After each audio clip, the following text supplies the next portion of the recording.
Hello mga kabrat, kaleshus. Ang takali naman natin ngayon ay harina. Third class na flour. So, ang takal ko ay pang 5 piso. Ito.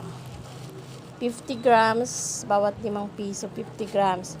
Pero, pag may bumili ng 1 kilo, 40 pesos lang yung 1 kilo niya. Bali, ang ano ko lang doon, ang additional ko lang doon ay 5 pesos sa 1 kilo. May tubo akong 5 pesos. Then, kapag 1/4 naman ang binibili pag ayan lang, isa lang.